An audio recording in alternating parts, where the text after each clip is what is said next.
Alô, minha amiga, alô, meu amigo. Estamos aqui mais uma vez no podcast MedTalks.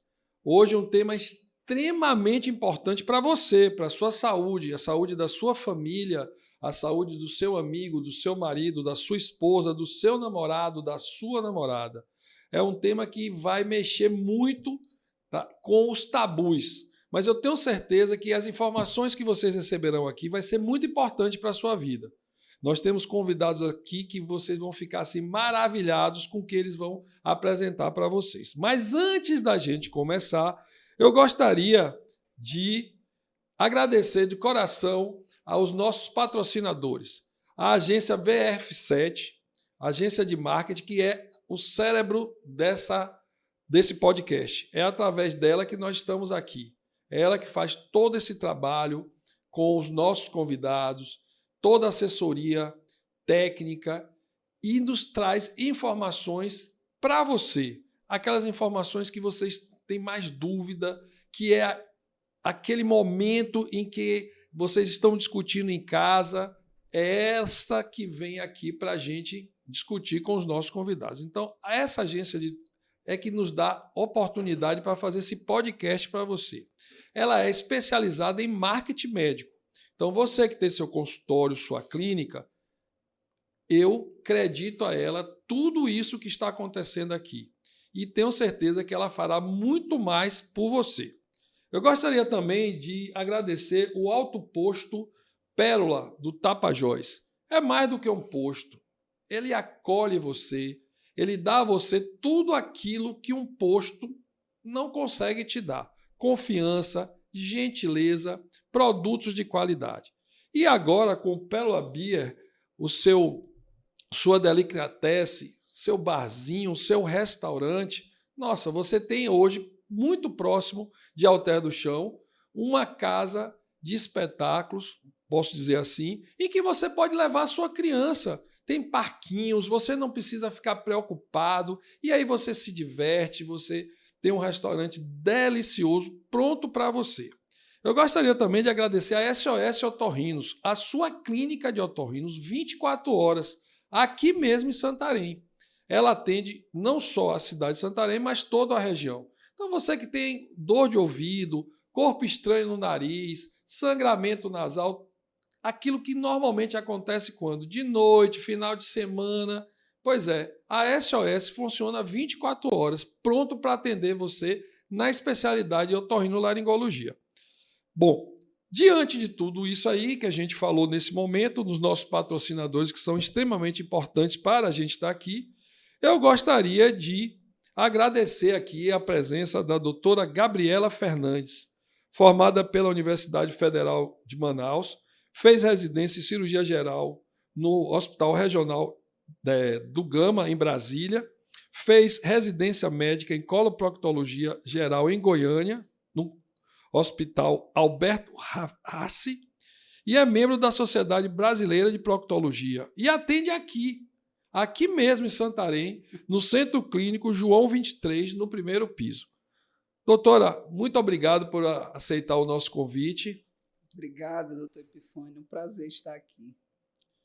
Gostaria também de agradecer a presença aqui do doutor Alisson, formado pela Faculdade de Medicina UFBA. Aliás, desculpe, UFBA é Bahia, viu, gente? Porque eu sou baiano. UFPA, né, em Belém, fez residência médica infectologista pela infectologia pelo Hospital Universitário João Barros Barreto, também em Belém, e atende na Prime Medicina e Odontologia, aqui localizado em Santarém, na Borges Leal. Muito obrigado por aceitar o nosso convite. Eu que agradeço a oportunidade de estar aqui. Uma boa noite a todos. E será um prazer estar esses momentos aqui conversando um pouco com esse bate-papo aí muito agradável. Oh, sem dúvida, eu acho que vai ser muito interessante. O tema aqui é bem interessante, né? Doenças sexualmente transmissíveis e saúde anal, quebrando tabus. Mas antes da gente entrar nesse tema, eu gostaria de saber da doutora Gabriela, proctologia, doutora, sua especialidade, proctologia, me fale um pouco o que é a proctologia. Nome estranho, né, doutor Epifânio? Estranho mesmo. Na verdade, a proctologia, procto significa anos, né? Anos e canal anal, mas o nome correto da especialidade é coloproctologia. Colo significa intestino e procto, ânus. Então, é uma especialidade dentro do tratamento de doenças do intestino, do reto e do ânus. Ó, É sobre isso que a gente trata. isso. E a gente sabe hoje, né, que o intestino ele exerce um papel fundamental Sim, no aparecimento de diversas doenças e que são sintomas muitas vezes sutis, que os pacientes não dão assim muito valor. Então eu gostaria que a senhora trouxesse para a gente quais são as doenças mais comuns que a senhora atende no seu consultório. bom, na minha especialidade, doutor Epifânio, as pessoas acham que o intestino ele é somente um lugar onde passam alimentos e fezes, né? Na verdade, o intestino ele é um grande órgão imunológico, um grande órgão endócrino e um órgão também de troca, né, de absorção de nutrientes, né? Então, dentro desse contexto, o intestino hoje ele é considerado também o segundo cérebro. Por quê? Porque ele tem grande número de terminações nervosas depois do nosso cérebro, tanto que tem muitas doenças relacionadas à questão emocional, mas, no geral, o que, em geral, eu trato são as doenças relacionadas à dificuldade de ir ao banheiro, né, de evacuações, pessoas que têm constipação intestinal, que é a dificuldade de evacuar, ou o contrário, doenças que causam diarreias, e as doenças também do ânus e do reto.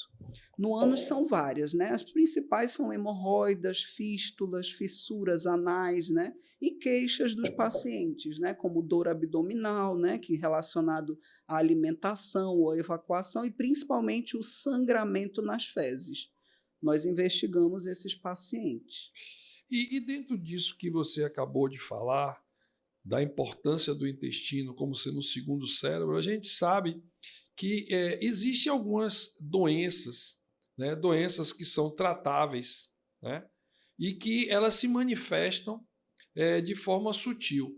Você falou aí há pouco aí sobre hemorroida. O que é que são hemorroidas? Isso, as hemorroidas, né, que é o carro-chefe, na verdade, da proctologia, né? As hemorroidas, elas são, na verdade, varizes. As pessoas acham que hemorroidas são nódulos, caroços. Não, na verdade, a hemorroida é uma estrutura vascular. É uma veia dilatada dentro do canal do reto. Então, essas hemorroidas, elas podem inflamar, inchar e dar os sintomas das hemorroidas, que são sangramento, né? Algumas das vezes elas inflamam, vêm para fora da região anal, causam dor. E no começo, o principal sintoma de hemorroida realmente é a ardência. As pessoas têm o entendimento de que hemorroida dói, né? Mas a hemorroida ela só dói quando ela está numa crise da hemorroida, que é quando ela vem para fora. Mas no começo, que é quando, infelizmente, os pacientes não procuram o médico, né? Ela só causa uma ardência ou desconforto dentro do canal anal. É o principal sintoma da hemorroida. E isso, com o passar do tempo, pode se agravando, porque ela vai aumentando de grau, e aí é quando, infelizmente, a maioria dos pacientes nos procuram, quando já está num grau avançado, né, da doença. E isso é um problema, por isso que a população tem que saber realmente quais são os sintomas da hemorroida já no começo do início da doença, né? Tem alguma relação com a alimentação?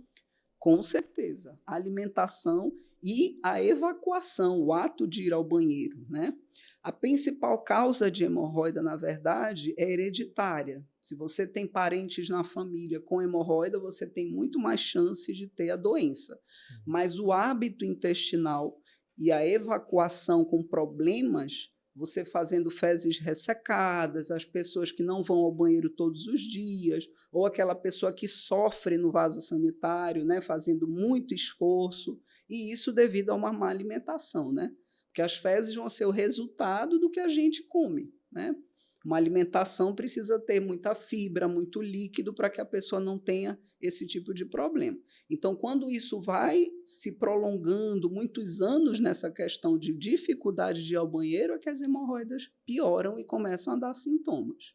Eu queria saber se é um tabu o fato de o sexo feminino ter mais obstipação do que o masculino, isso é tabu? Não, É isso mito é ou pura tabu? verdade. Não, é verdade. Existe uma Isso é o que a explicação? gente tem. Tem várias explicações. A principal explicação é hormonal, né? Ah, Infelizmente, nós mulheres tivemos também essa desvantagem, né?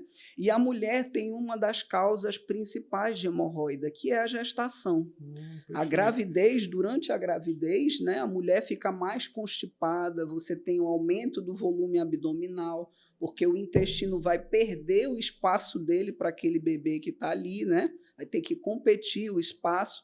A grávida tem uma alimentação que muitas das vezes não é muito regrada, isso piora muito, né, a constipação. Então, na gravidez, a grande maioria das mulheres tem a primeira crise de hemorroida.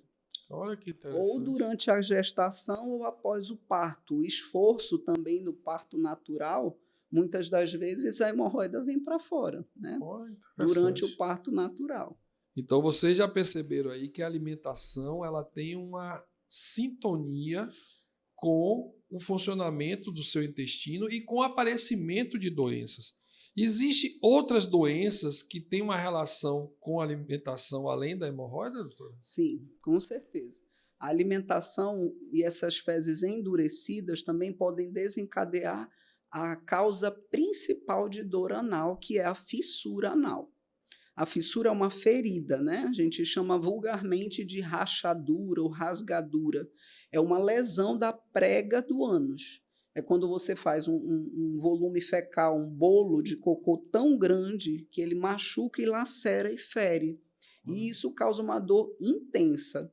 E também está relacionada com a questão alimentar, né? Agora, tem muitas outras doenças que podem desencadear problemas anais, doutor Epifânio, relacionado à questão de intolerâncias do próprio intestino, né? Você tem doenças como a intolerância à lactose, intolerância ao glúten, que podem também desencadear uma diarreia. E a diarreia com cocô ácido pode levar a vários problemas anais também. E isso devido à alimentação, né? E normalmente a gente percebe que as pessoas não valorizam esses sintomas, né, doutora? Verdade, infelizmente. Porque às vezes a gente observa em conversa de corredor, as pessoas, às vezes, até da nossa própria família, têm um ritmo intestinal não muito definido, com episódios que alternam entre obstipação e diarreia, que já possivelmente ou vão desencadear doenças, ou já são as doenças Já são instaladas. as próprias né? doenças, exatamente. Na verdade, as pessoas elas se acostumam com aquele hábito, né? Eu pego pacientes no consultório que, após 40 anos de idade, vão perceber que não estão normais e foram a vida toda ao banheiro após 5 dias, 6 dias. E isso, com o passar do tempo, vai piorando cada vez mais e causando sintomas anais. Na verdade, ela não me procura por causa do intestino que não funciona, ela me procura porque já está com problemas de hemorroida de tantos anos fazendo força para evacuar. Então, as pessoas não têm esse entendimento de que as fezes são materiais que devem ser eliminados diariamente. Não é normal você ficar 5, 7, 10 dias sem evacuar, né? Porque aquilo ali tem o quê? Bactérias, produtos químicos e cancerígenos, né? Que tem que ser eliminados diariamente. E as pessoas não têm esse entendimento, né? Olha, isso é para você. Vocês estão vendo aí a importância de, no menor sinal, no menor sintoma que você apresente, com essa variação, né, de idas aos sanitários ou mesmo consistência das fezes, pode significar uma doença. E você precisa da ajuda do proctologista, ou melhor, doutora, do coloproctologista, para que possa dar o diagnóstico. Porque nós temos que lembrar que quanto mais precoce, né, doutora, a gente tem o diagnóstico, mais fácil e mais rápido o sucesso do tratamento. Com certeza, doutor Epifânio, porque o que acontece? Quando você procura nos primeiros sinais, eu costumo dizer para o paciente que o corpo ele fala para a gente qualquer alteração. Mas, infelizmente, principalmente na ida ao banheiro, viu? Na ida ao banheiro, tem muita gente que vai ao banheiro correndo porque tem outras atividades e acorda, já vai tarde, não, porque tem que levar a criança na escola e tem que correr para o trabalho. Então, a pessoa não se atenta naquele momento quando já sente algo no ânus, quando já sente uma ardência, quando passa o papel, vem um sangue, não é nada, e vai deixando aquilo evoluir. E quanto mais o tempo passa, é importante salientar isso, você tem que procurar no início dos sintomas, porque aí você tem como tratar com medicamento. Se o tempo passa e as hemorroidas, principalmente as hemorroidas, elas já estão num grau mais avançado, não tem mais remédio, você tem que fazer uma cirurgia, né? Que a nossa especialidade também é responsável pelo tratamento cirúrgico desses pacientes, porque tem hemorroidas que remédio já não funciona. Sim. Depois de muitos anos, né, sofrendo, realmente você tem indicação cirúrgica, né?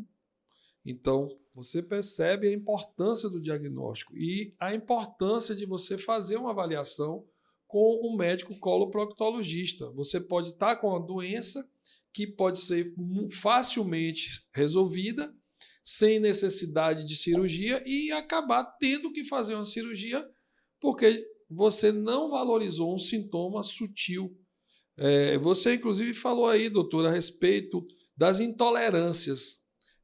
A gente vê muito intolerância à lactose, ao glúten, e a gente percebe que são sintomas também muito sutis, né? Sim, com A maioria das certeza. vezes é diarreia ou tem mais algum outro que a senhora... Diarreia, dor abdominal, uma cólica. É muito comum a pessoa dizer, olha, doutora, eu como e eu tenho a sensação de que eu estou empachada, de que eu estou inchada, de que eu comi 1 quilo de carne ou engoli um boi. Aquela sensação de que está aqui na garganta a comida. Então, isso não é sintoma normal. Isso daí é teu corpo que já está dizendo, esse alimento não está te fazendo bem. E hoje a gente entende que a lactose, com o passar dos anos, você pode até aceitar o leite, mas chega um determinado momento que o teu sistema imunológico ele começa a ter uma reação. Tanto a lactose, o glúten, né? Tem hoje a doença celíaca, né? A não celíaca, intolerância ao glúten não celíaca, e você não necessariamente nasce já com aquilo, você vai adquirindo com o passar do tempo. Então, todos esses sintomas, comeu alguma coisa, tem que ficar atento, né? Nesses sintomas de distensão, dor abdominal e principalmente a diarreia.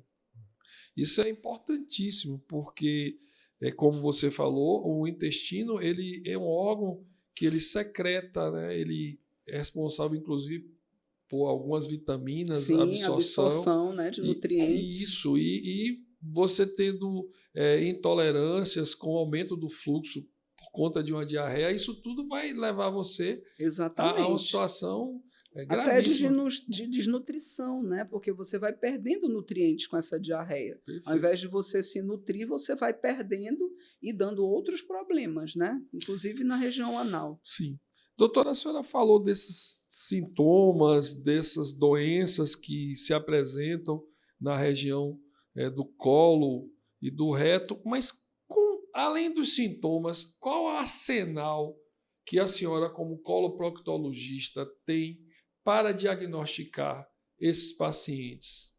Olha, hoje, no consultório, todo paciente que vai com qualquer queixa, principalmente anal, dentro do próprio consultório, durante a consulta, você faz uma anamnese, né? E você tem que examinar o canal anal. Isso é uma dúvida muito importante, doutor Epifânio, porque a maioria das pessoas que tem qualquer sintoma anal, ela já vai fazer o exame que a gente conhece como colonoscopia. O que é a colonoscopia? Uma endoscopia, só que pelo reto, né? Para olhar toda a parede intestinal. A colonoscopia não é um exame para o canal anal, ela é um exame para o intestino. Porque o canal anal a gente examina no consultório, é o que eu faço. É o toque retal associado à passagem de um aparelho chamado anoscópio. Esse aparelho, sim, ele vai identificar o canal anal, o ânus e essas doenças que ficam no final do tubo digestivo. Depois tem as outras doenças, os outros exames, que são a retossigmoidoscopia, para olhar o reto e o sigmoide, e a colonoscopia para olhar o intestino por inteiro. Basicamente, são esses os principais exames. E esse que a senhora faz no consultório precisa de um preparo especial? Não. Como é que funciona? O paciente vai para o seu consultório e na própria consulta ele faz o exame? Explique melhor isso. Após a consulta, durante a consulta você conversa, você vê os sintomas, né? A grande maioria vai por queixa anal. Então, durante o exame físico, você olha o canal anal, não há necessidade de nenhum tipo de preparo, tá? Os pacientes, inclusive, temem, né, doutor Epifânio, esse exame físico. É importante, quem está nos ouvindo, nos acompanhando, que o exame anal, ele não dói. Não Sim. dói. Eu costumo dizer que isso é um tabu e isso é uma fake news, na verdade, dizer que toque retal, exame proctológico dói. Até porque usamos uma xilocaína, não há necessidade de preparo, e nós observamos a partir de 4 centímetros acima do ânus. E é o local onde a maioria das doenças que dão sangramento, dor na hora de evacuar, elas estão localizadas nessa posição. Então, durante a consulta médica, todos os pacientes fazem a anoscopia, que é esse exame médico dentro do consultório. Olha que bacana, vocês acabaram de ouvir aqui. A anoscopia é um exame prático de ser feito, pode ser feito numa consulta, não há necessidade de um preparo e você pode ter ali o seu diagnóstico. Exatamente. Então, isso é algo muito interessante, porque você tem um resultado imediato, você não precisa esperar dias, né? Você não precisa, não é um exame que às vezes você espera horas ou até dias para semanas. Então, assim, é muito interessante porque você às vezes tem um sintoma inespecífico e com esse exame que a doutora pode fazer no consultório, como ela acabou de dizer, ter o seu diagnóstico e o seu tratamento, né, doutora? E algo que é muito importante deixar claro, doutor Epifânio, é que as pessoas, em função desse exame físico, ficam adiando a consulta com o proctologista, né? Então, você tem vergonha, né? Muitos homens têm a questão do preconceito, do machismo, né? Não vou porque vai machucar. O exame não machuca, o exame é tranquilo. E a pessoa fica muito tempo adiando essa consulta, podendo já resolver o problema e começar o tratamento durante a própria consulta, né? Sim. E a gente tem visto, né, doutora, também um aumento grande dos cânceres, né? Sim. A gente vai falar mais para frente um pouquinho, inclusive com o doutor, sobre as DSTs. A gente vê uma relação muito grande com as doenças sexualmente transmissíveis e aparecimento, né, recentemente, né, até uma apresentadora da Globo, né, ficou famosa, acabou indo, inclusive, falar sobre essa questão, né, que envolve o HPV e as doenças relacionadas com a parte oncológica. Nesse próprio exame que a senhora acabou de falar, a gente tem condição de ter esse diagnóstico, né, doutora? Sim, principalmente do HPV, né? Porque o HPV, que é essa doença viral, que o doutor Alisson vai nos falar um pouco mais, o HPV ele é um fator de risco para o câncer de canal anal, principalmente, né? Então, começa com essas lesões pequenas que no próprio consultório a gente consegue dar o diagnóstico, né? E aí você faz o tratamento e evita de que aquela lesão se transforme num câncer de canal anal. Olha, tá vendo a importância de você ir a um médico coloproctologista?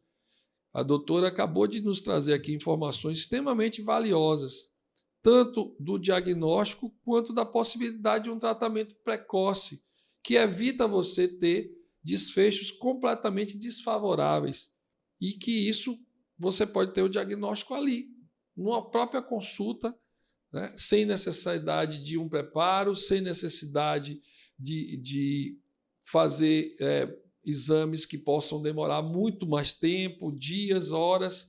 E eu acredito que isso aí é algo fantástico, doutor. E é interessante que a senhora tem isso aqui em Santarém. Você tem essa disponibilidade desse exame aqui. Então, eu acho que isso aí é algo que é bastante interessante para que a gente pense na importância desses sintomas sutis e o que eles podem significar nas nossas vidas, né, doutora? Com certeza, doutor Epifânio. Isso é doutora, muito importante. Eu achei muito interessante isso que a senhora falou e a importância, né, do exame da anoscopia. A senhora falou assim rapidamente sobre a colonoscopia. Quando é que a senhora indicaria no seu consultório o paciente? Que já é um exame mais elaborado, né, doutor? Tem Sim, que a ter um colonoscopia é preparo o e tal. preparo, é um exame feito com sedação anestésica, né? É um exame que o paciente tem que fazer toda uma dieta, né? E é um exame invasivo, né? Porque esse aparelho ele vai percorrer todo o intestino do paciente, investigando doenças, né?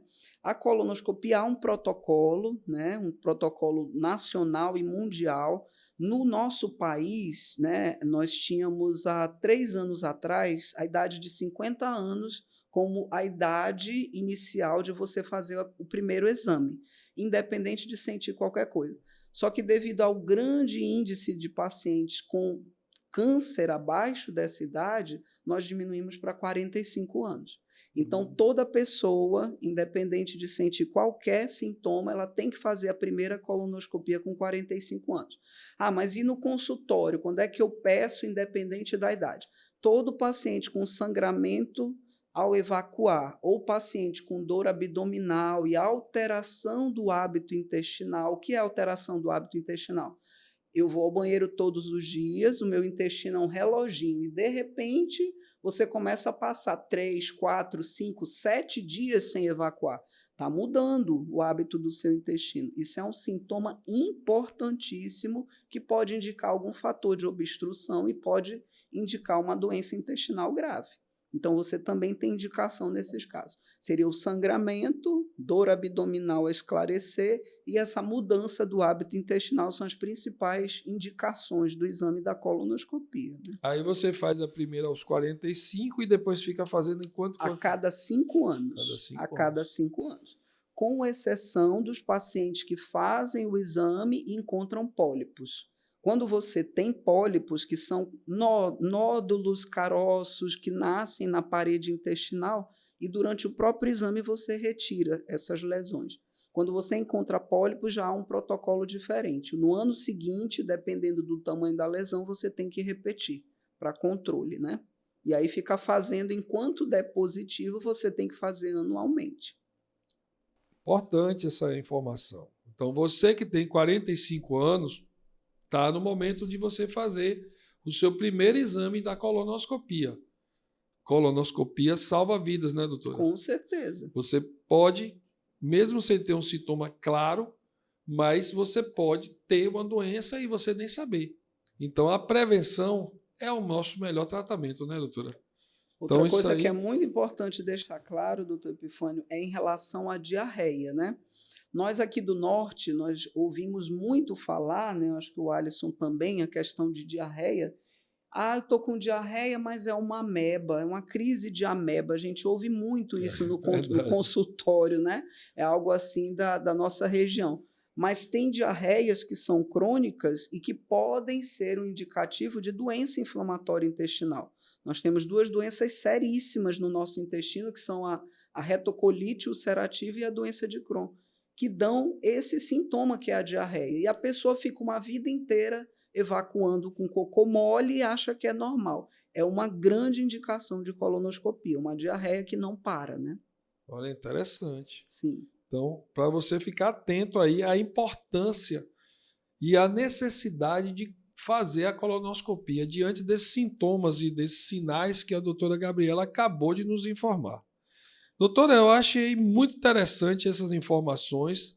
De certa forma, quebrou também um pouco dos tabus, né, através da necessidade e da importância do exame, né, do toque retal e da anoscopia, um exame fácil que pode ser feito no consultório na primeira consulta e que diagnostica o paciente e livra ele de grandes problemas. Então, eu acho que isso aí é uma dica muito importante. Também a importância dos sintomas, né, que levam ao diagnóstico tanto da hemorroida quanto das fissuras anais, que, pelo que a senhora acabou de escrever, são as doenças mais frequentes no reto e no ânus. E isso é importante para você, porque você pode estar, ou alguém da sua família, com sintomas semelhantes e você não saber nem a importância de procurar um médico ou, no caso, uma médica coloproctologista para ter o seu diagnóstico, ter o seu tratamento e assim você levar uma vida saudável. Eu acho que essas informações foram muito importantes e trouxe assim um esclarecimento bacana para todos nós, viu, doutora? Uma coisa também que é importantíssimo deixar claro, doutor Epifânio, é a questão do sangue nas fezes. É muito comum as pessoas já acharem que está sangrando significa que tem hemorroida, sem procurar o médico. O sangue nas fezes é um sinal também do câncer de reto. Muitas das vezes a pessoa começa com esse primeiro sinal. Eu fui evacuar, eu vi um pouquinho de sangue, ou sangue no papel. Não, eu acho que é uma hemorroida, acho que não é nada. E deixa levar, e deixa levar. Depois de um ano, você começa a ver um nódulo vindo para fora.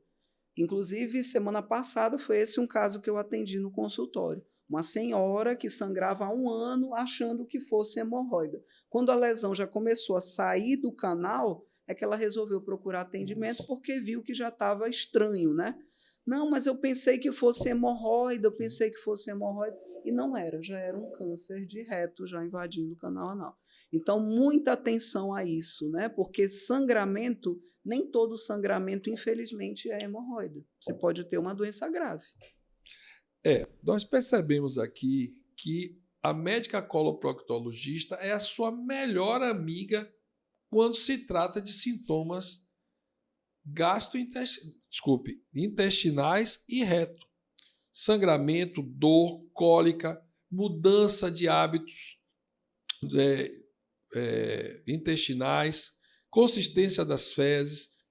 São sintomas que a gente normalmente não valoriza muito, mas nós acabamos de ter aqui informações preciosíssimas, vendo que esses sintomas eles podem significar doenças e doenças até muito graves, que quando diagnosticada precocemente, você vai ter sucesso no seu tratamento.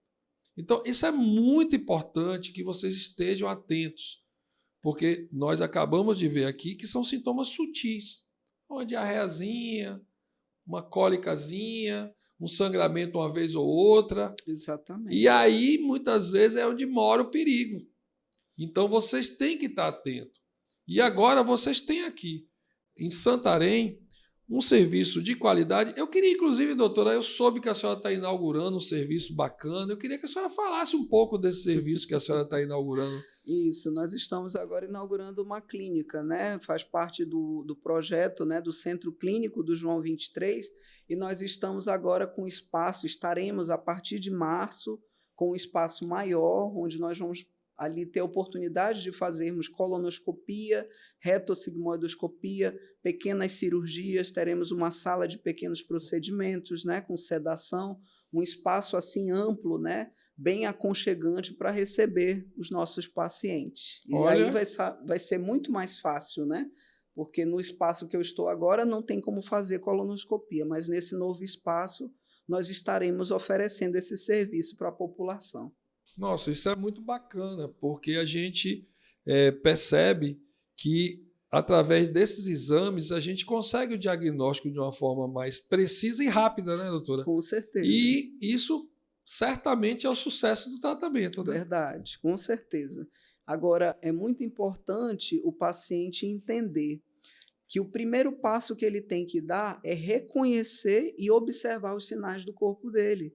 E a vergonha tem que ser ultrapassada, né? Você não pode deixar que a doença vá evoluindo e não procura um médico por vergonha ou por tabu ou machismo, né? Como eu vejo muito, né? Senhores de maior idade que não querem procurar e que têm medo do exame, né? Então, tudo é uma questão de esclarecimento, né? E aí você fique sabendo que é um exame muito tranquilo e que você pode resolver o seu problema, né? No próprio consultório, muitas das vezes, né?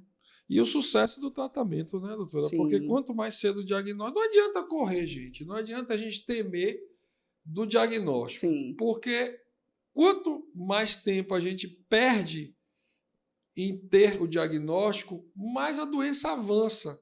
E esse avançar pode significar consequências muito piores para você.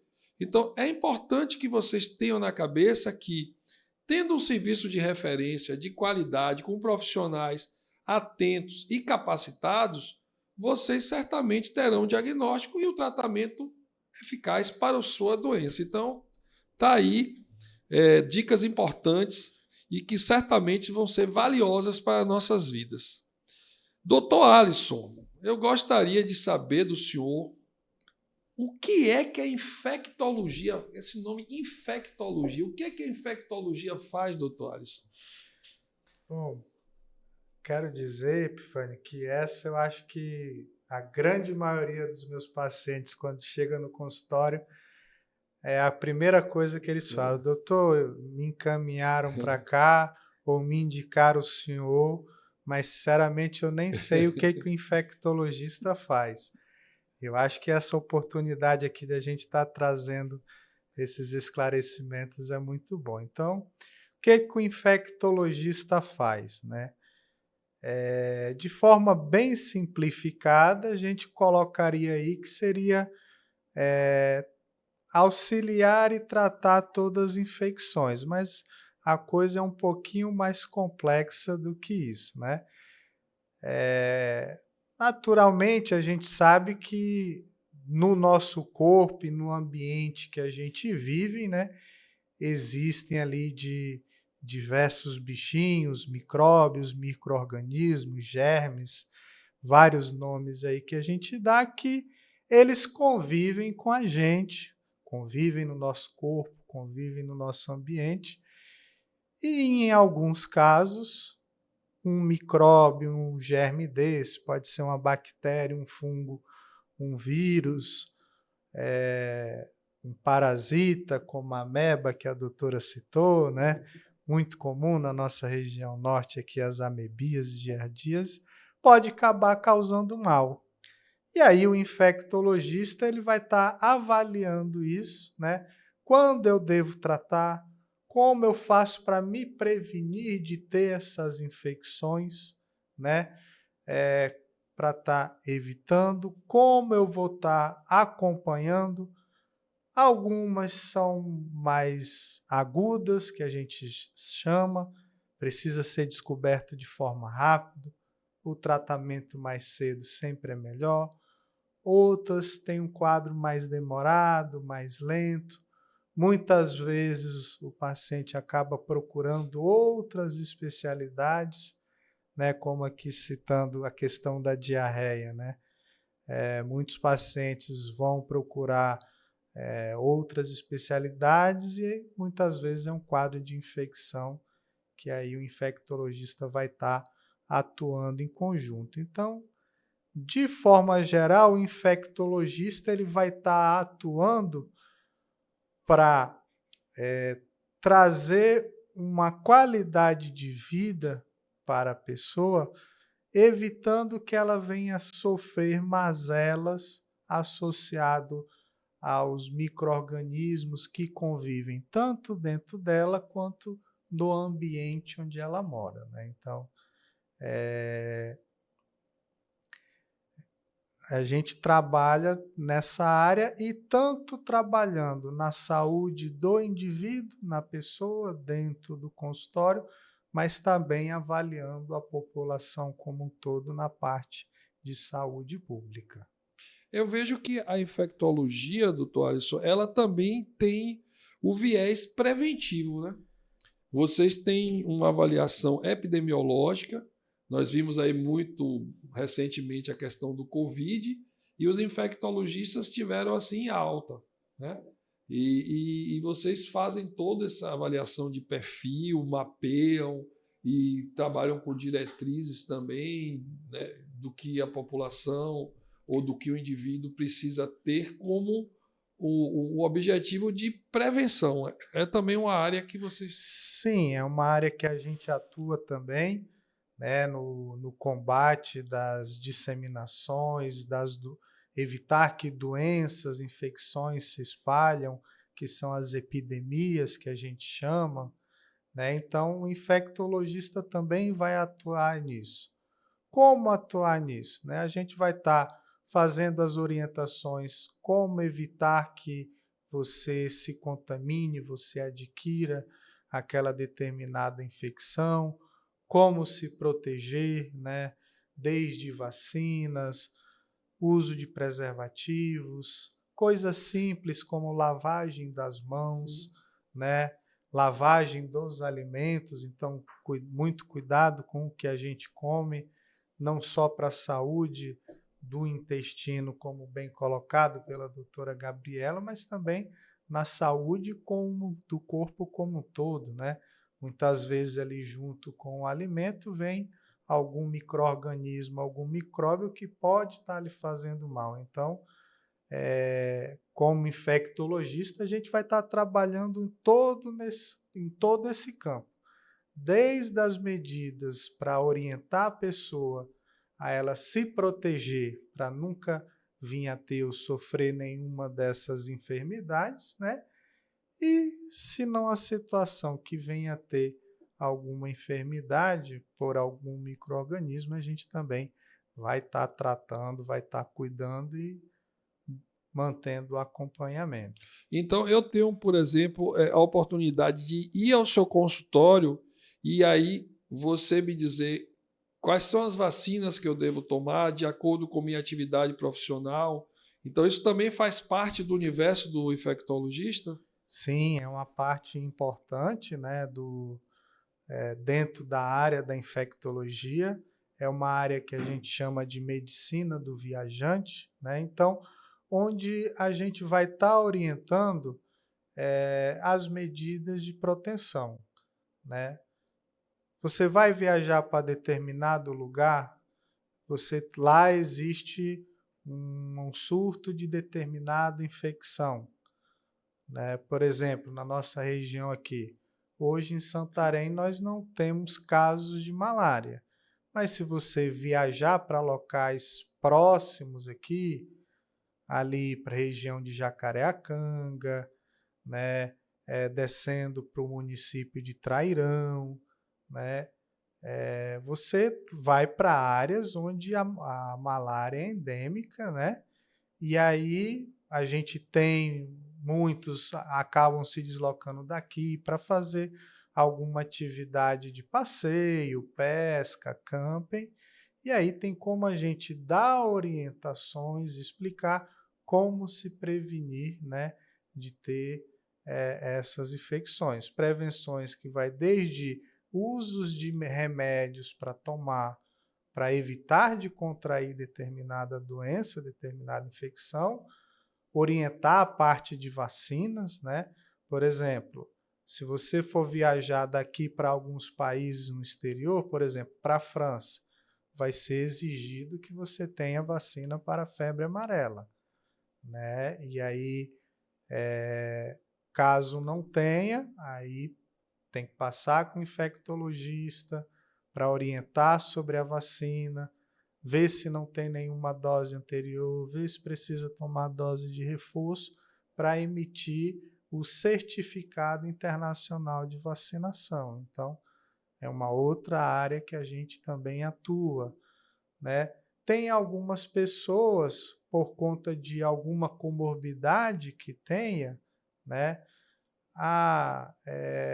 Tem uma doença no pulmão porque fumou demais ou porque nasceu com algum comprometimento, uma fibrose cística, ela tem um risco maior de ter pneumonias, de ter infecções respiratórias. Então, a gente orienta, né, quais vacinas precisa tomar, né, além daquelas, claro que a gente sabe do calendário nacional de imunização, né, mas existem outras que a gente vai orientando, né, para evitar complicações devido às comorbidades já pré-existentes, né?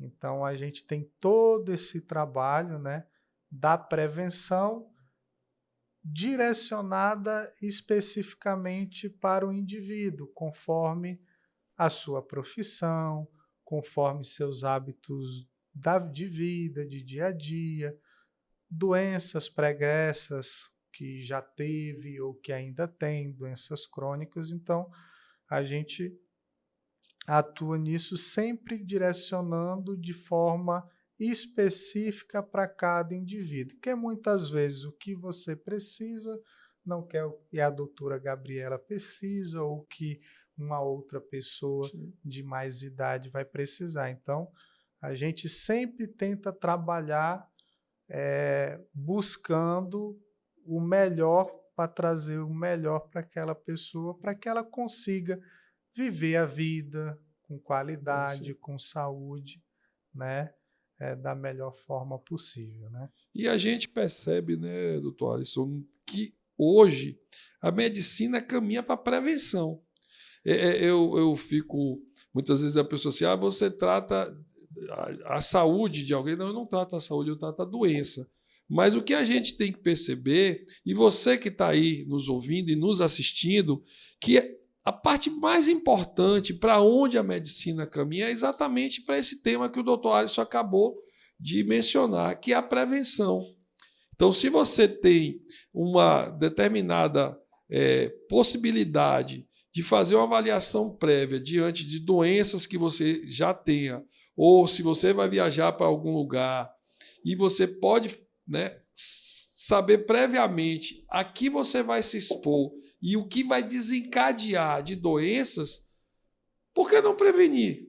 Por que preferir ter a doença? E muitas vezes doenças como malária são fatais, né?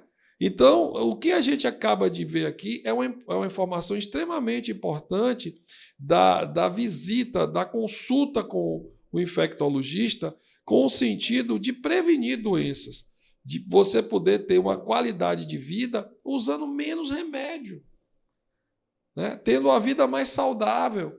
E isso você consegue fazer, seja através de uma avaliação, de uma simples consulta em que ele vai ter a oportunidade de falar para você determinados cuidados, ou até mesmo chegar ao ponto de propor até o uso de algumas vacinas com a intenção de prevenir doença. Então, eu acho que essa informação é muito importante e ganha assim a infectologia ganha uma visibilidade muito maior. Porque a gente até então, quando vê infectologia, doutor Alisson, a gente pensa o quê? A gente pensa em doenças sexualmente transmissíveis, a gente pensa em tuberculose, que por sinal está voltando aí, o Covid recentemente, que também está aumentando o número, mas a gente não consegue enxergar que a infectologia ela é uma especialidade médica que traz qualidade ao indivíduo a partir do momento que você faça a prevenção de doenças, seja no ambiente que você vai trabalhar, ou vai morar, ou vai se deslocar, né? Então, eu acho que essa dica é muito bacana. Eu queria ouvir assim um pouco mais a respeito, antes da gente entrar no tema aqui, né, que é doenças sexualmente transmissíveis. Eu não sei nem se o nome é esse mesmo, doenças sexualmente transmissíveis, parece que mudou, né? Antes da gente entrar no tema propriamente dito desse episódio, eu queria que o senhor falasse um pouco dessa questão da volta da tuberculose. Eu vejo muito que as pessoas têm um pouco também de tabu, receio, né? Alguns preconceitos aí. Eu queria que você desmistificasse um pouco isso aí.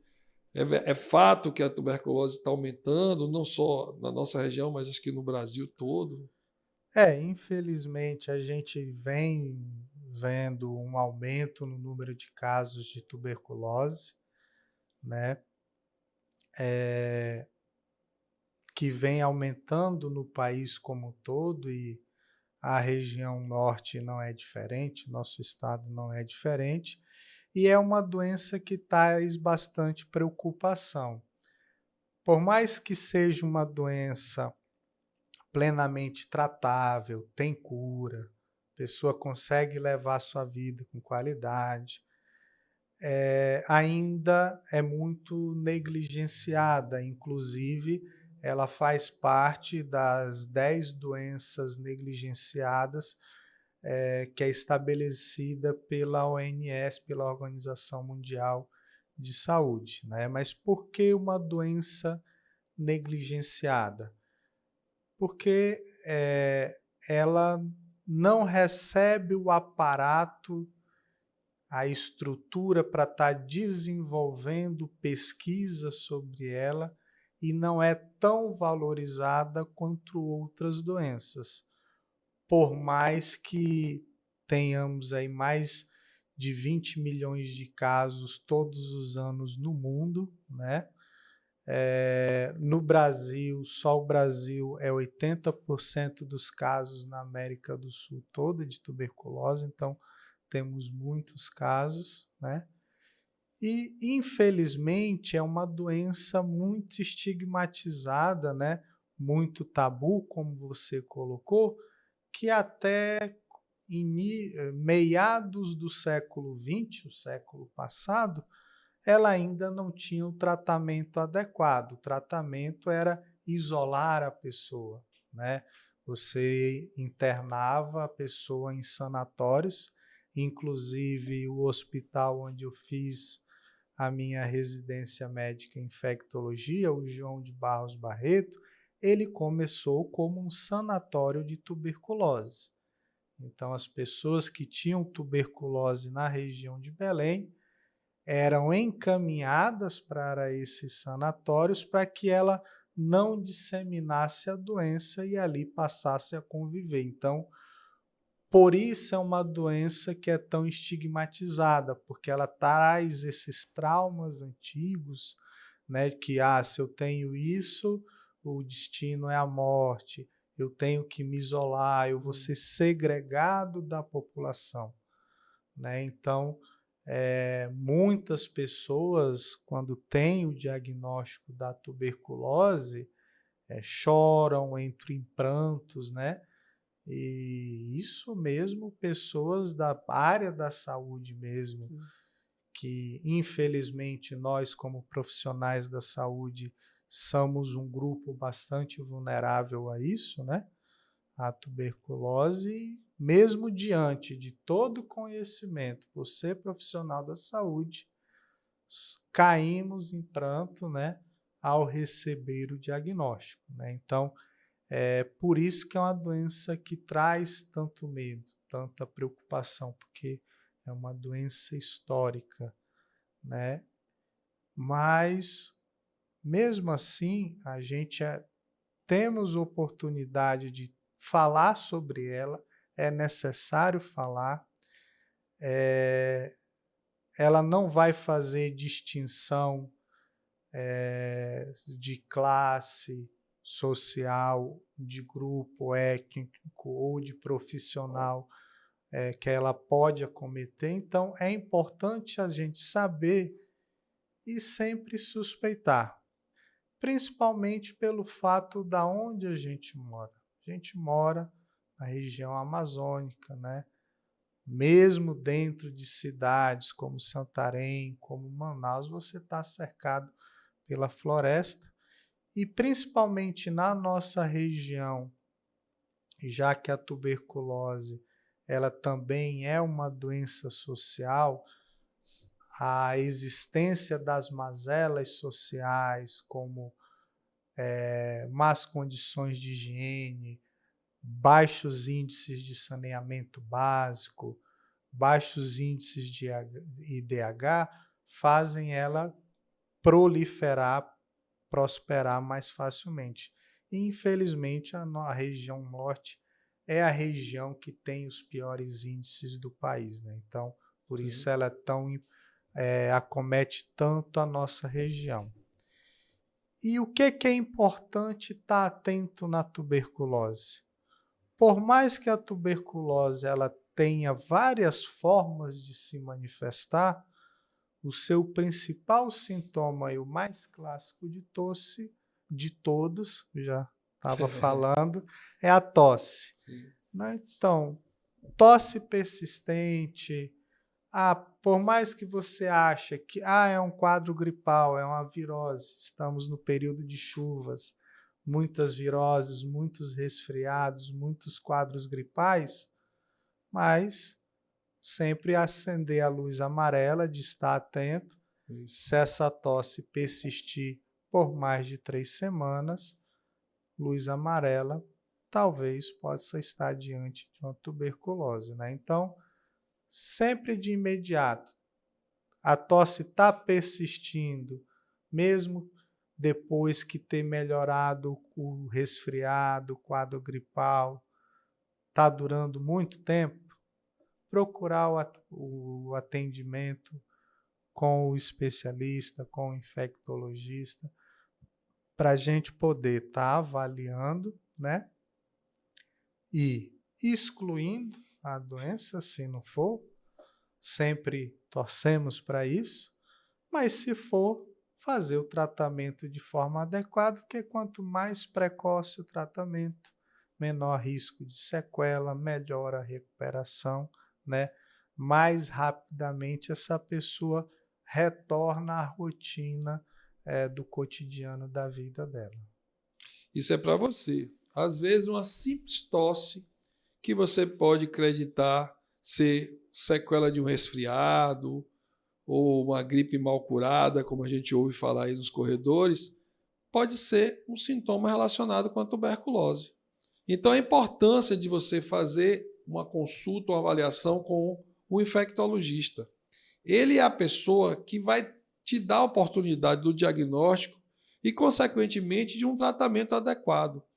Que, como foi dito aqui por Dr. Alisson, você vai ficar curado e vai voltar às suas atividades como você tinha antes e talvez até melhor. Então, fique atento a isso.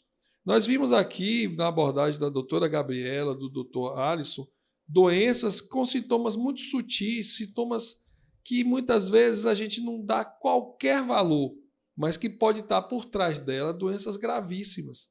Mas o melhor, doenças que você pode tratar e podem ficar curado. Doutor Alisson, a gente está vendo aí a proximidade do carnaval, todo mundo animado, eu mesmo vou para a Bahia e tal. Mas me diga uma coisa, e essa tal dessa Covid, rapaz, que está voltando aí, me conte aí, é algo que a gente precisa ficar preocupado? O que é que você sugere para a população, para quem está nos assistindo aqui? É algo que realmente ela está voltando. Tivemos aí um aumento absurdo no número de casos nesse início, final de janeiro e início de fevereiro. E é o que eu já costumava falar, né, anteriormente, logo após a pandemia, que infelizmente a Covid ela veio para ficar, né, junto aí com todas as outros vírus respiratórios, como a gripe que a gente vem aí todo ano desde 2009, tem ano que tem mais, tem ano que tem menos, mas se tornou o que a gente chama de doenças sazonais, né? São doenças que têm períodos do ano que elas naturalmente vão se espalhar mais facilmente, né? Que normalmente é no período de inverno, né? E aí a gente vai ver lá no sul do Brasil acontecendo mais nos períodos de maio, junho, julho e agosto, que é o inverno na região sul. E para a gente aqui da região norte, o nosso inverno, que é a estação chuvosa que a gente costuma dar. Então, sempre vai estar aumentando essas infecções respiratórias durante o período de chuvas, né? E aí, Covid vem aumentando, a gripe, que é causada pelo vírus influenza, também vem aumentando. Inclusive, a gente até tivemos a infelicidade de notificar no mês passado um senhor que infelizmente faleceu por gripe, né? Então, todas essas infecções respiratórias, ela tende a aumentar nesse período do ano que a gente está, que é a estação chuvosa. E preocupação, nesse momento, a gente não precisa ter, não há por que ter desespero. O que a gente precisa manter é os cuidados que a gente sempre busca tá orientando, né? E aí, como eu falei, desde coisas simples como lavar as mãos, né? Então, tossiu, levou a mão na boca, espirrou, assoou o nariz, né? Lave as mãos. Se você está gripado, está tossindo, o nariz está escorrendo, evite locais de aglomeração, né? Então, se você está gripado, está doente, ou seu filho está, eu acho que aquele dia ele não precisa ir para a escola. Você não precisa estar indo para o shopping, estar indo para o cinema. Procurar descansar, passar. Preciso ir, está tossindo, está espirrando, utilizar a máscara simples, descartável, máscara cirúrgica. Para quê? Para a gente evitar que a infecção se propague tanto, né? Que não viemos ter grandes números de casos, né? Que acaba trazendo preocupação, e quanto mais pessoas doentes nós temos, por mais que hoje em dia nós notamos que a gravidade, a intensidade que a Covid vem causando tem diminuído, tem sido mais branda, muito embora por conta da vacinação que atingiu aí os níveis aceitáveis de cobertura, então isso trouxe isso, não impediu que a pessoa adoecesse, mas conseguiu reduzir aí a gravidade da doença. Isso. Então, as orientações básicas que a gente passa são essas, né? E também tem as vacinas, né? Então, sobre a Covid, esses são os cuidados, né, que a gente orienta, mas que não vale só para a Covid. É um cuidado que chegou a estação chuvosa, período das viroses, como a gente costuma bem falar, procurar se prevenir. E aí, logo o início da conversa, retornando ao início da nossa conversa, né, que é uma área que a gente, como infectologista, gosta e atua bastante, né, que é prevenir, né? Eu acho que é a melhor forma para todos a gente conseguir trabalhar para estar realizando essa prevenção, né, para evitar essas mazelas. Perfeito. Dentro dessa abordagem que você acabou de falar, eu queria aproveitar essa oportunidade e entrarmos agora no nosso tema, né, que é quebrando o tabu, doenças sexualmente transmissíveis e saúde anal. Doutor Alisson, esse tema eu acho que é um tema bem cotidiano na vida do infectologista, né? Então, eu gostaria que o senhor iniciasse essa conversa, depois eu vou ouvir aqui a doutora Gabriela, principalmente pela área de atuação, né, que as doenças sexualmente transmissíveis também acometem a área de atuação dela. Então, eu gostaria que o senhor abordasse a respeito desse tema, que certamente compõe assim, uma grande quantidade de pacientes que o senhor atende no consultório, né? Sim, é uma grande área que, como infectologista, a gente atua, tanto na rede pública quanto na rede privada, né?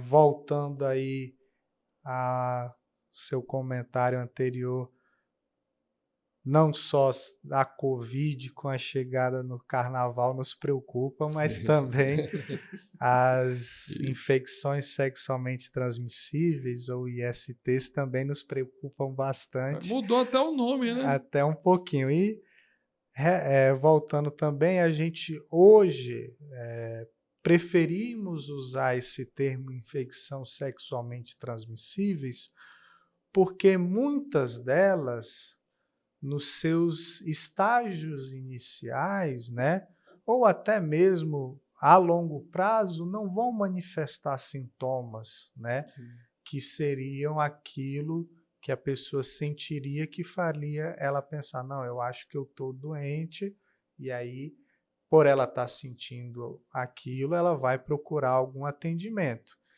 E nas ISTs, nas infecções sexualmente transmissíveis, é um descuido grande eu esperar ter sintomas para procurar o atendimento. Então, principalmente, na verdade, não só porque a gente está no período de carnaval e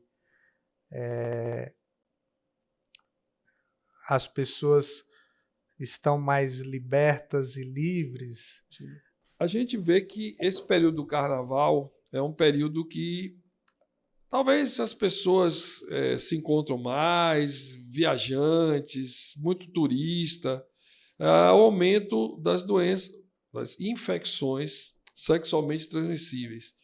Eu queria que o senhor falasse para os nossos ouvintes e os nossos espectadores, né, quais são as principais cuidados, os principais cuidados que, já que é infectologista, o senhor como infectologista, a gente observa que o seu trabalho profilático, preventivo, ele traz um resultado muito melhor do que tratar a doença quando ela está instalada. Então, o que você falaria para esse turista, ou mesmo no seu dia a dia, em relação à abordagem das infecções sexualmente transmissíveis?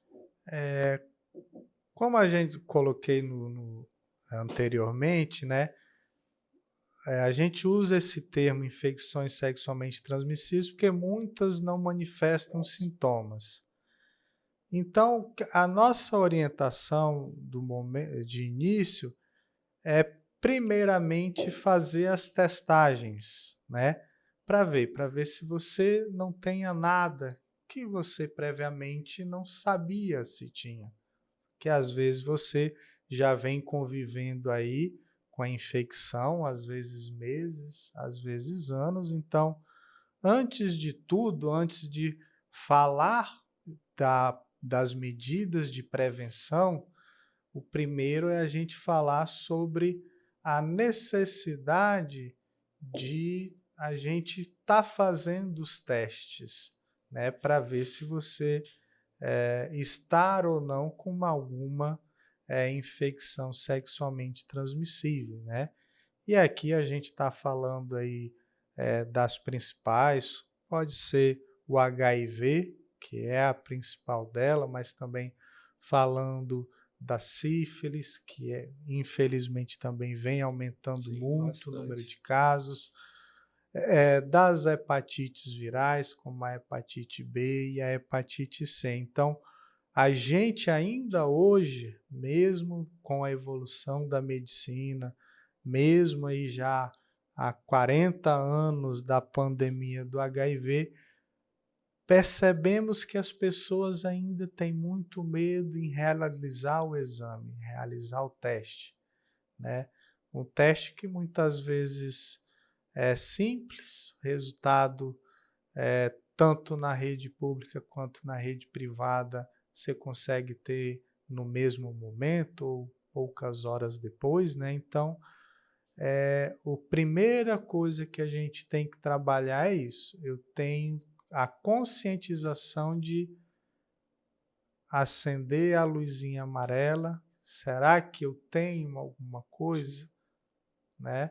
Porque, infelizmente, hoje em dia, nenhuma delas tem cara, tem cor, tem jeito, trejeito, Sim. né? Então, a gente precisa ter esse cuidado, né? A partir do momento que você inicia sua vida sexual, você passa a estar exposto, né? Independente do estilo de vida que você leva, você passa a estar exposto. Então, o primeiro trabalho, a primeira coisa que a gente tem que informar as pessoas faça os testes, procure o atendimento especializado para você poder ter a paz de ter certeza que não tem nada, ou caso venha alguma coisa, começar o tratamento precocemente para que consiga levar sua vida da forma mais independente possível. Passando dessa fase da testagem, aí a gente passa para as medidas de prevenção. A principal que a gente trabalha e sempre conversa é o uso do preservativo, da camisinha, né? Ela tem suas versões tanto masculina quanto feminina para estarem sendo utilizados. Você encontra nas farmácias para comprar, você tem nas próprias unidades básicas de saúde, nos centros de testagens, para você estar fazendo a retirada gratuitamente. Então, uma forma que consegue prevenir todo o pool das infecções sexualmente transmissíveis que a gente pode estar falando é o uso da camisinha, né? Sempre, toda a relação, independente se você vive com aquela pessoa já há algum tempo, já se conhece, ou se é a primeira vez, né? Então, o uso da camisinha é fundamental, é a primeira medida, é a primeira barreira que a gente vai estar utilizando para orientar, para fazer a prevenção das infecções sexualmente transmissíveis, né? E aí a gente vem com outras barreiras, né, para a prevenção conforme cada doença, né? Trazendo um pouco para a área da doutora Gabriela, né, a preocupação do HPV, né? A gente tem como prevenção, infelizmente ainda não para desenvolver a infecção pelo HPV, mas para evitar que ele possa evoluir para câncer. Nós temos vacinas disponíveis para isso, que a gente pode estar orientando, né? Que diminui a chance das manifestações do condiloma, da verruga pelo HPV. Então, já temos algumas vacinas direcionadas para isso. E com bons resultados, E né, com doutor? bons resultados. Tanto na rede pública, na rede privada a gente tem uma cobertura maior, né? São mais subtipos que têm a capacidade de prevenção, então a gente vai estar fazendo essas orientações, né? Então, conforme a infecção sexualmente transmissível, a gente tem algumas Abordagem, né? abordagens para fazer. Outra forma de prevenção, né? Indo para a terceira opção, né? A gente começou com a camisinha, falamos de vacina, citamos o HPV, mas também temos a vacina da hepatite B, né? Que é muito importante, é fundamental. E a outra forma de prevenção que a gente fala também é através de medicações, medicações que a pessoa pode tomar, né? Antes de ter a relação, permanecer tomando ou tomar antes, que a gente chama pelo o nome de PrEP, que é profilaxia pré-exposição, e hoje em dia ela está disponível especificamente na prevenção, né, da infecção pelo HIV, né?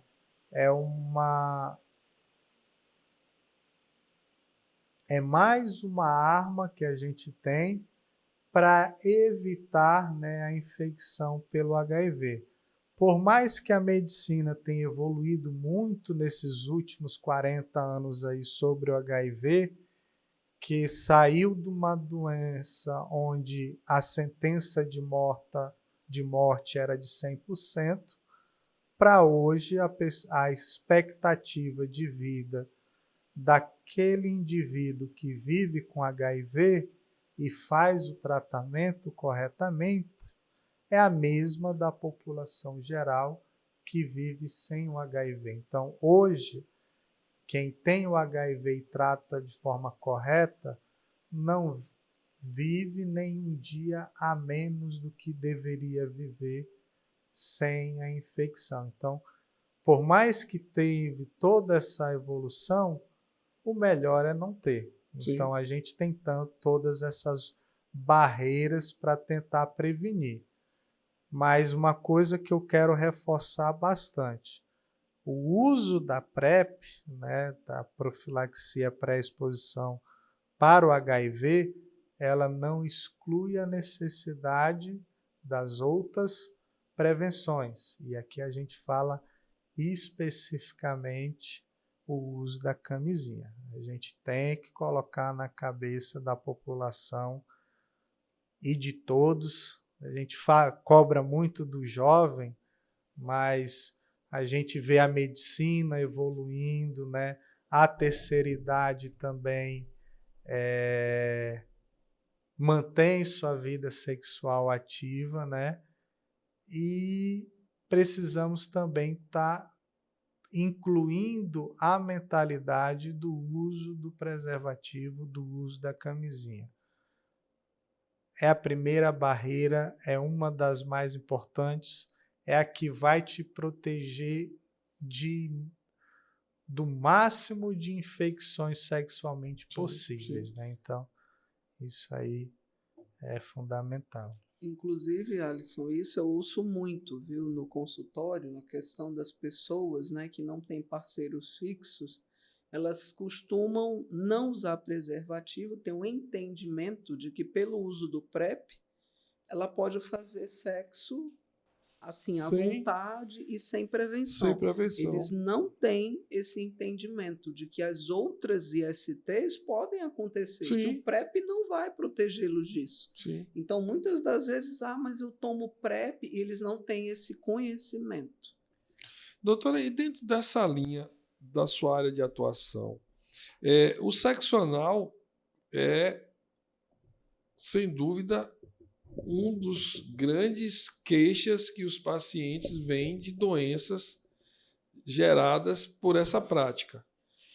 Eu gostaria que a senhora aproveitasse essa oportunidade, que a gente está falando de ISD, a sua experiência em tratar esses pacientes, quais são as orientações, o que a senhora acredita que, dentro dessa linha que o doutor Alisson falou, de prevenção, seria interessante para o nosso público entender e praticar, né, de acordo com a sua experiência no seu consultório, no seu dia a dia.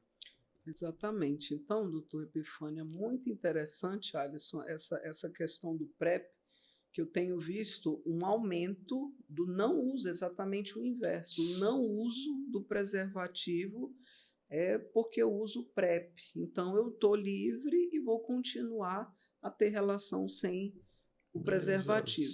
E o que acontece? As doenças, as infecções, na verdade, sexualmente transmissíveis, os sintomas que causam na vagina e no pênis são os mesmos no canal anal.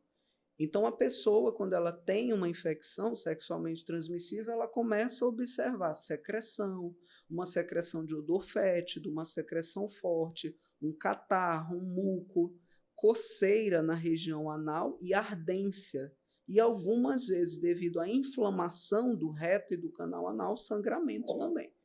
E aí, quando você examina, você vê a característica realmente. Ou tem úlceras, né? Dependendo da infecção, você tem úlceras, feridas, você tem muita secreção, que são típicas, né? Da gonorreia, da clamídia, Sim. que são as infecções que você pode adquirir durante a relação sexual sem o preservativo.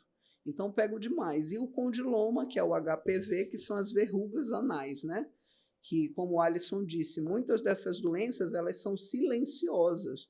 Quando elas vão causar problema, já tem algum tempo, ou então a imunidade baixou. E não sei a tua experiência, Alisson, mas no consultório eu sempre pego muitos pacientes com mais de uma infecção. Isso daí, na experiência da gente, a gente costuma até dizer, né? Nunca vem uma coisa só, anda em grupo, né? Por isso que a gente sempre orienta e tenta trabalhar isso de a PrEP, ao uso da medicação, a PrEP não exclui as outras medidas de prevenção, né? Mas, infelizmente, é como a doutora colocou, né? A gente tem uma dificuldade em colocar mesmo na cabeça das pessoas que é necessário usar a camisinha, o fato de você usar outras medidas para se proteger, e aí falando do HIV, da PrEP mais especificamente, não exclui o uso da camisinha, porque você vai estar suscetível a outras infecções, por exemplo, as doenças que a doutora citou aqui, clamídia, gonorreia, é somente a camisinha que vai te trazer Entendi.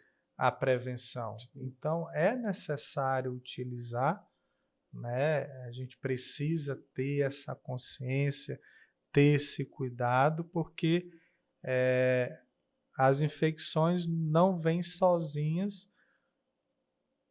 e ainda pode servir de porta de entrada para outras, né? Então, às vezes, você acaba fazendo uma úlcera por sífilis ou tendo outras complicações e ali serve de porta de entrada para o próprio HIV entrar, para a própria hepatite B, a hepatite C, que também a única profilaxia é o uso do preservativo, né? Você não tem vacina para hepatite C, não tem medicação para pré-exposição, né? O bom é que hoje a gente já tem tratamento para hepatite C com segurança e que traz curas.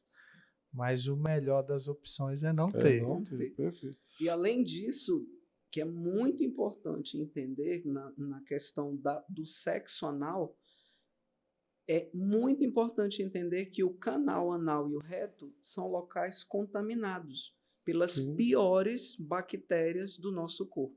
Então, a pessoa que pratica o sexo anal sem o preservativo, a pessoa que é ativa, ela vai adquirir infecções porque bactérias do ânus podem entrar na uretra do pênis e causar infecção urinária, causar cistite e levar a outros problemas, porque o reto é um local contaminado.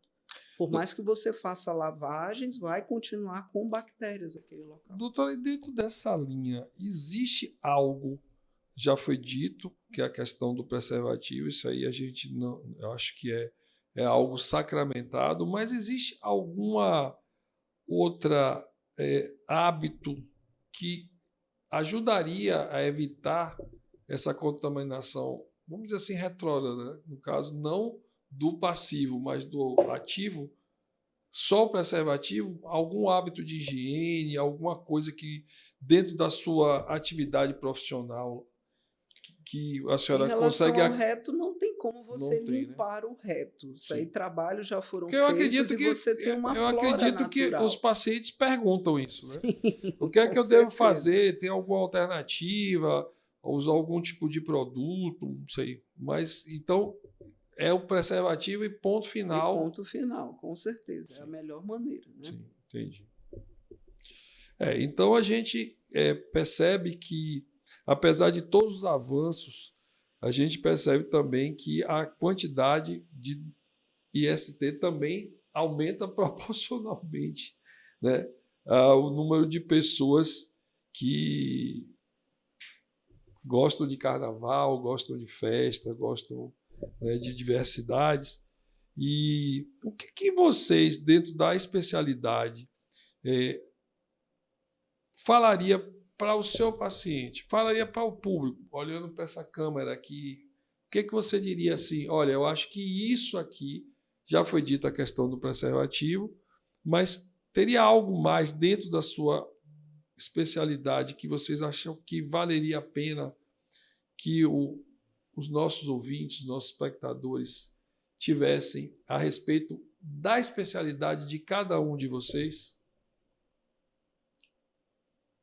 Quer começar pela doutora? Posso começar. Bom, como eu sempre digo, o nosso corpo ele nos dá sinais e a gente não pode negligenciar os sinais que ele está dando. Quando você observar qualquer alteração durante a evacuação ou qualquer sinal de sangue nas fezes ou dores abdominais ou alteração no ritmo do seu intestino, certamente é um sinal que o seu corpo está falando. Não negligencie e, principalmente, não tenha vergonha de procurar um proctologista, porque a nossa intenção é apenas ajudar você. É muito importante, quanto mais rapidamente você procurar o médico, muito maior a chance de ter uma cura e um bom tratamento para o seu problema. Doutor Alisson, dentro dessa linha da importância que já foi destacada aqui da sua especialidade infectologista, eu gostaria que, além disso, o senhor abordasse, principalmente nesse momento que a gente está vivendo, próximo a Carnaval, grandes aglomerações, muitos turistas. O que é que o senhor teria de recado importante para esses ouvintes, esses espectadores que estão nos assistindo e nos ouvindo nesse momento? Bom, o recado que a gente pode estar dando para todos, principalmente nesses momentos de festividade, como foi bem colocado, procure o atendimento, faça as testagens, no caso da IST, cuide-se do seu corpo, cuidar de você é o principal para você poder, para que aquele momento de festividade seja um momento de festividade e não se torne uma tristeza. Então, cuide-se de você, se proteja, não só na questão das ISTs, como a gente abordou aqui, mas como você bem colocou na questão das aglomerações. Então, está doente, não está se sentindo bem? Procure o atendimento, vamos avaliar. Às vezes é melhor deixar de pular um dia de carnaval, 2 dias, para se recuperar melhor e poder curtir bem a terça-feira de carnaval, né? Então, pelo menos você aproveita um pouco. Então, é esse cuidado, como a doutora colocou muito bem, né, que o corpo dá sinais, né? Mas antes de dar sinais, se reavalie, cuidado com a alimentação, cuidado onde você vai, estar atento a quais riscos você pode estar exposto, né? Vai se divertir, vai curtir, conhecer uma pessoa legal, vamos usar camisinha para se proteger. E se você, infelizmente, está com quadro gripal e tudo, como a gente falou aqui da Covid, para não que devemos evitar aglomeração, é o momento de parar. Talvez hoje não é um dia para curtir, vamos deixar para curtir amanhã. Que é para que você aproveite aquele momento de felicidade e não se torne um momento de tristeza, estando doente, ou porque descobriu aí que se infectou com algo que não queria. Perfeito. Essa informação é para você. Nós vimos aqui nesse podcast a importância da prevenção, a importância de você procurar a médica coloproctologista em sintomas que são muito sutis, que às vezes a gente considera até algo normal. A importância do infectologista, quando você vai se deslocar, quando você vai muitas vezes em ambientes em que você precisa saber das chances de você contrair algumas doenças e com isso você se prevenir. Vimos a importância de toda essa avaliação para dar a você algo fundamental na sua vida, que é o quê? A sua saúde. Afinal de contas, se você não está saudável, você não tem como fazer nada e se sentir feliz. Então, ninguém quer estar doente. Então, a gente só tem uma forma, através dessas informações que nós tivemos nesse podcast, que é a prevenção, que é o diagnóstico, que é a procura do seu médico, coloproctologista e infectologista, no sentido de prevenir, diagnosticar e tratar suas doenças.